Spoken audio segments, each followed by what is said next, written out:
Terça-feira da 12ª semana do Tempo Comum.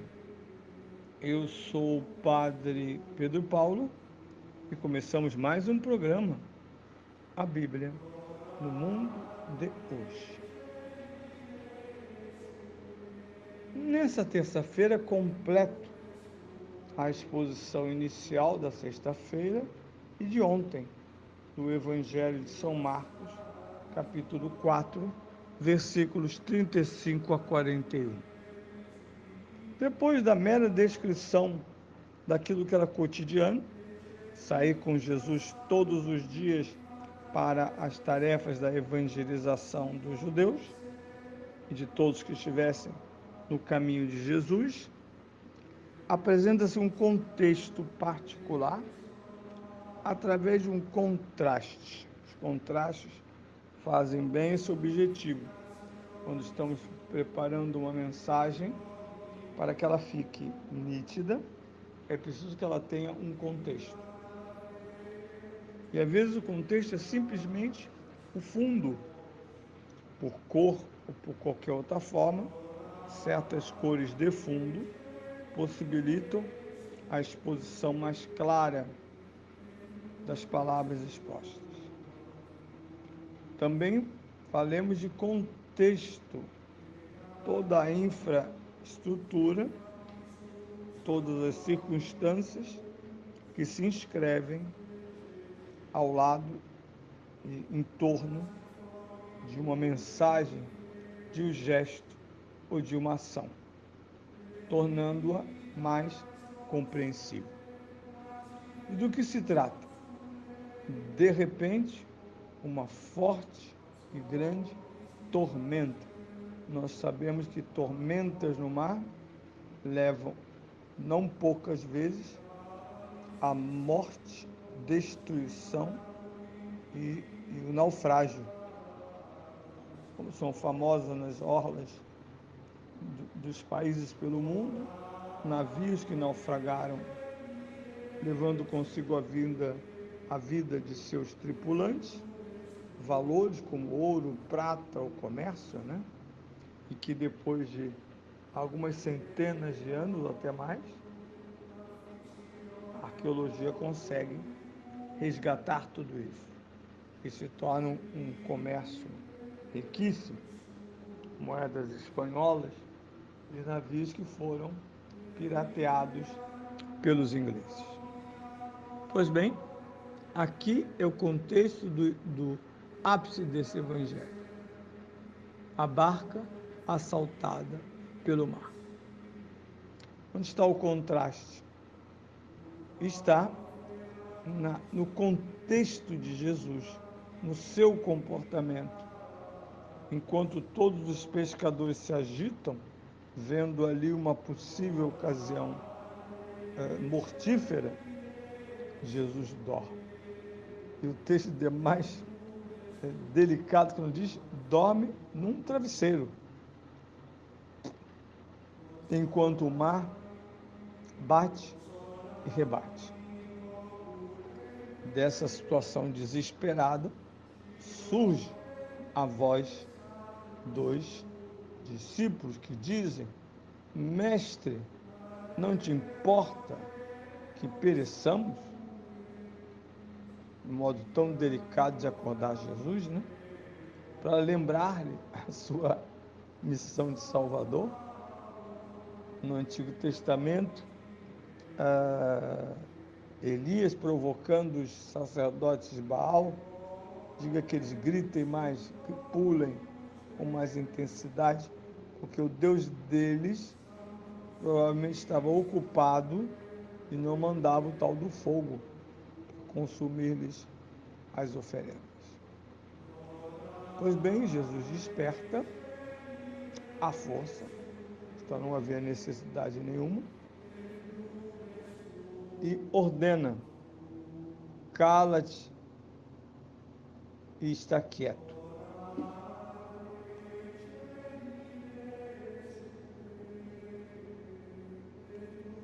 Cala-te e está quieto.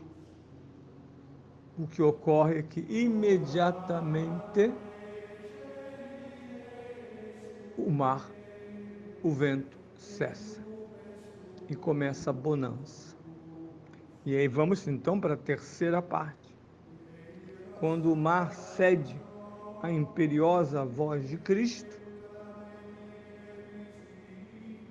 Jesus se dirige a seus discípulos com uma pergunta grave: ainda não tendes fé? O que significa esta pergunta naquele contexto aparentemente desesperador? Eles não usufruíram do contraste. Olharam a tempestade e não viram em Jesus o contraponto, o hermeneuta da tempestade. Pois se ele dorme, não havia perigo.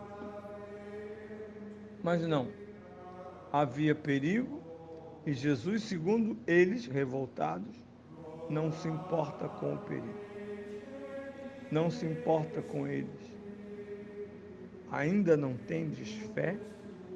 Nós sabemos que essa fé madura começará exatamente na primeira geração apostólica, em que todos serão mártires. Nenhum dos apóstolos primitivos morreu de velho num asilo. Todos morreram combatendo o demônio e as suas falsas doutrinas de anticristo.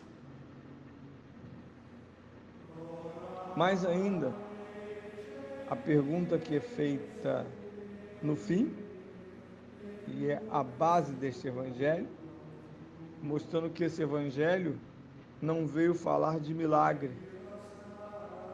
como Jesus curando um cego, ou exorcizando um demônio. Não. Aqui a pergunta é central. Este Senhor que dorme, e ao ser despertado, anula o aparente perigo, quem é este homem? Qual o mistério deste homem? Quem como Cristo?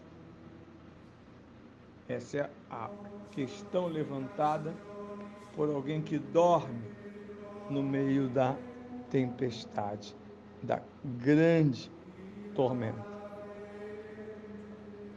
Eles então alcançam um primeiro grau já importantíssimo na fé em Jesus Cristo. Jesus, o Cristo, é Senhor da criação. Em outros textos, deste e de outros evangelhos, Jesus dirá: eu sou o Senhor do sábado.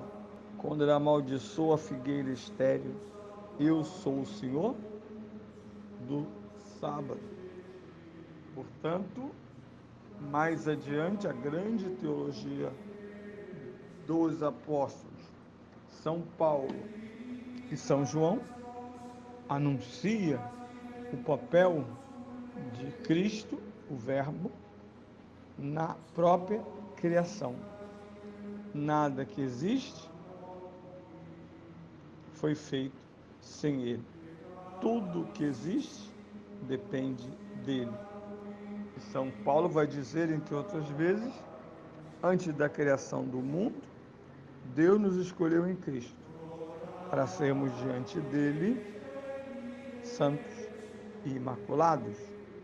Ele, portanto, segundo São Paulo e o Apocalipse, é o primogênito da criação, mas também o primogênito dos mortos, graças à sua gloriosa ressurreição. Quem é este homem?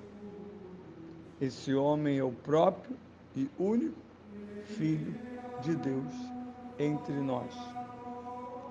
Ver Jesus dormindo de travesseiro na sua vida é sinal de que, apesar da perturbação, da tormenta, das dificuldades, das doenças, ele continua no controle pleno do nosso destino.